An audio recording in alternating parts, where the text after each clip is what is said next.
아니 제가 갑자기 거의 시간이 임박해져서 갑자기 마무리 짓지도 않은 채 영상을 이었는데 원래 이게 스마트폰이다 보니까 합치면 한 1시간 정도의 분량이거든요. 어쩌다 보니 그냥 넘어가고 이어서 그냥 하는 사례도 간혹 있기 때문에 이 점에 대해서는 양해해 주셨으면 합니다. 아무튼 간에 이 사람의 인생은 나름대로 살아왔다고 잘 살아왔다고 하지만 무언가 후회되는 삶이 있다는 거죠. 그렇게 이 인생의 패러다임을 그렇게 다시 보면 이렇게 사람이 직장을 좋은 대학을 다니고 그렇게 직장을 구해서 이제 요즘은 뭐 결혼을 좀처럼 하지 않아서 저출산 문제가 사회 문제가 되는데 그래도 인생에 그래도 결혼하는 사람은 하는 거죠.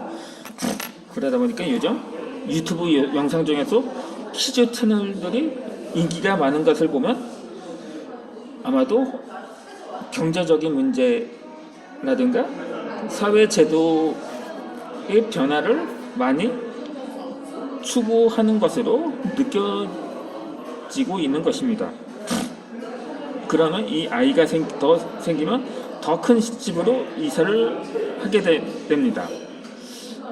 그러다 보니 요즘은 뭐 하루 그러니까 결혼을 한다고 해도 한두 명 정도만 아예 낳지 않고 그 아이 생각이 없다고 말하는 신혼부부도 적지 않더라고요. 그렇다고 그게 엿장수 마음대로 되는 것도 아니라 사실 당초 계획을 초월을 해서 아이가 좀 한 서너 명 정도 생겼다고 가정을 하다 보면 그만큼의 분량의 경제력이 필요할 수도 있겠죠. 그리고 집 평수라든가 그렇게 해서 그만큼 더 열심히 하는 것을 목표로 하게 되는 것입니다. 뿐만이 아니라 아이들을 위해서 학자금과 그 학원비 같은 사교육비 이 지출도 만만치가 않은 거죠. 물론 수입이 많은 사람들이야 크게 걱정을 하지 않습니다만 대부분의 사람들은 거의 뭐 하루 벌어 하루 먹고 사는 정도로 빠듯한 삶을 살아가는 사람들인 거죠. 그러다 보니까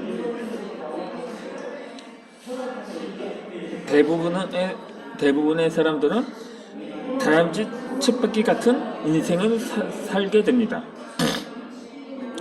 파이프라인 우화를 읽으며 나는 지금 누굴 위해 일하고 있는 거지?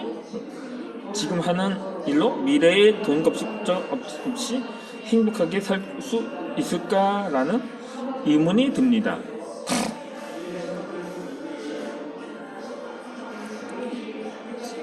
내 경우는 학교를 자퇴하면서 다양한 직업을 전전을 하기도 하고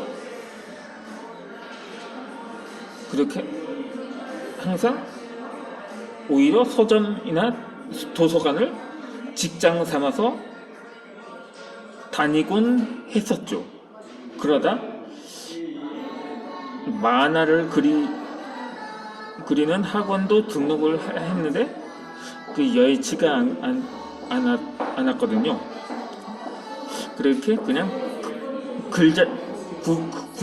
구성작가로 전향이라고까지 할 수 없죠. 근데 제가 만화를 그려서 딱 한 번 어떤 신문사에서 채택이 된 적이 있습니다.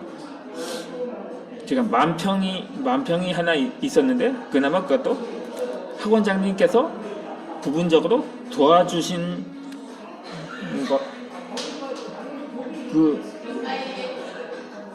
바 있었는데 그 후로서 오히려 그것 때문에 더 용기가 생겼더라고요. 당분간 제가 그림으로 승부를 걸어봤었거든요. 그러다 내가 정말 할 수 있는 것, 물론 하고 싶은 것도 이런 제목이 있었거든요. 이은배 작가의 최고다 내 인생의 부제목에는 하고 싶은 일보단 할 수 있는 일을 하라는 제목이 있었는데, 그런데 이 속담에 이런 말도 있죠. 못 올라간 나무는 쳐다보지도 마라 누구 하는데, 그래도 어느 정도는 올라갈 수는 있다고 말입니다.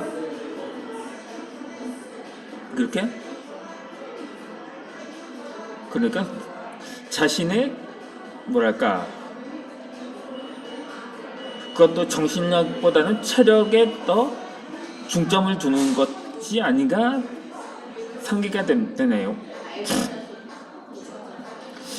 그 일이 너무 하고 싶어 밀칠 지경인데 내 자신한테는 한계가 있는 거예요. 그것 물론 체력뿐만 아니라 정신력도 무수한 정신력도 필요한 일인데 너무 하고 싶은 거예요.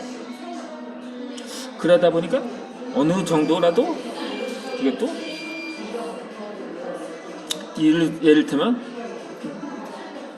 그 사람이 대통령이 되고 싶어 한다든가,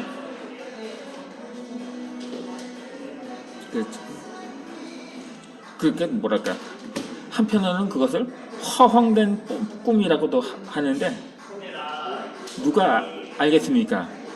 전혀 뜻밖의 인물이 대통령으로 당선된다는 경우도 종종 있었거든요. 흔히 대통령 하면은 하다못해 이 국무총리라도 돼야 하는 것이 아닌가? 그 국무총리가 대통령 된 사람은 별로 없으니까 국회의원이라도 해봐야 되는 것 아니냐? 이런 생각이 이렇게 말을 하기도 합니다. 제 아버지의 그 일가 중에서 당시 한민당 국회의원을 지낸 분이 계셨거든요.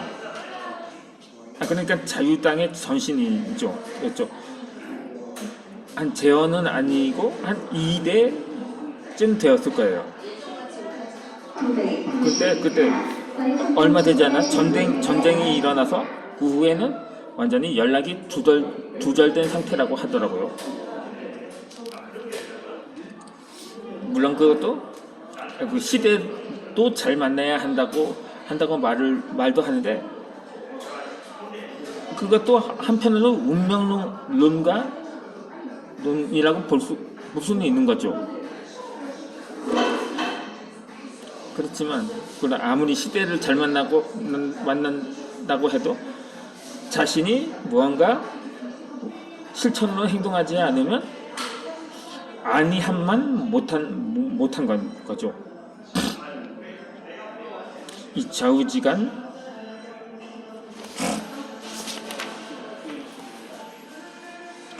그렇게 해서 인생이란 결국 뜻밖의 상황에서 반전을 이룰 수가 있다는 거죠.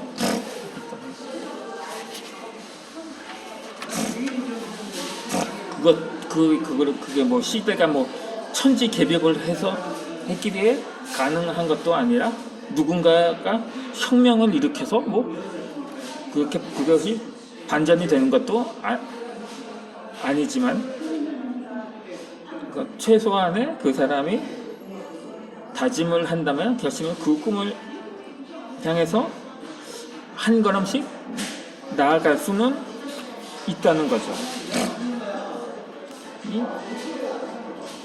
이 나는 숲에도 배경도 없는 나를 항상 산송장이라고 생각을 했었습니다. 그리고 좋은 봄에 좋은 스펙을 가지고 있는 토끼들을 이제는 더 이상 부러워하지 않습니다. 독서하는 거북이는 일만 하는 토끼보다 빠르다는 것을 알기 때문입니다.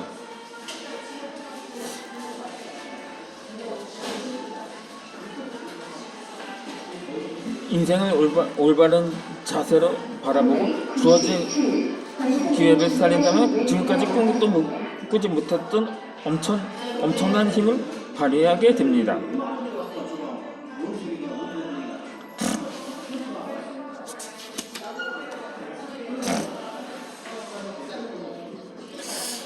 그렇다고 인생은 열심히만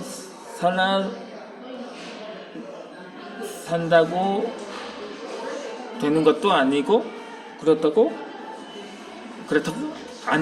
안 해서도 안 되는 거죠. 그러니까 아침부터 저녁까지 놀아보자, 밤새도록 놀아보자. 그래 그거 좋겠다고 표현을 할 수가 있는데, 사람들이 이것도 개미와 배짱이를 예화를 들어도 배짱도 좋아. 말 그대로 배짱이 좋은데 개미는 또 일만 하거든요. 일만 하다 보면 한편으로는 개미의 장점은 부지런하다는 데 있고, 배짱이는 그냥 먹고 놀기만 하는 게으름뱅이로 판단이 될 수 있습니다만, 그 이름대로 배짱은 좋다고 말할 수도 있는 거죠. 아무쪼록 우리는 삶의 의미를 완전히 새로운 방식으로 바꿔야 합니다. 이렇게 책을 읽으면서 깨달은 것은 삶에서 무엇을 기대하는 것이 아니라 삶이 우리에게 무엇을 기대하고 있는지 알아야 하는 것입니다. 나는 40이 넘어서 내 삶에 질문을 던졌습니다. 열심히 살았는데 왜 삶에 변화가 없는 걸까? 그럼 내가 무엇을 해야 나의 존재감이 뚜렷해질까? 이 같은 내 삶에 질문을 던지고 싶었거든요. 내 삶의 의미를 찾고 싶을 때가 바로 독서를 할 때였습니다.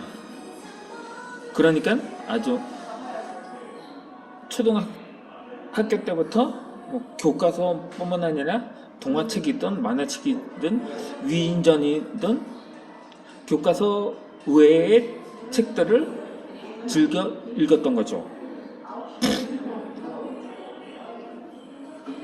그렇게 마음 세계와 외부 세계를 연결해 주는 책이 있었던 것이었죠. 이제 이어지는 설명은 이어서 다시 올려드리도록 하겠습니다.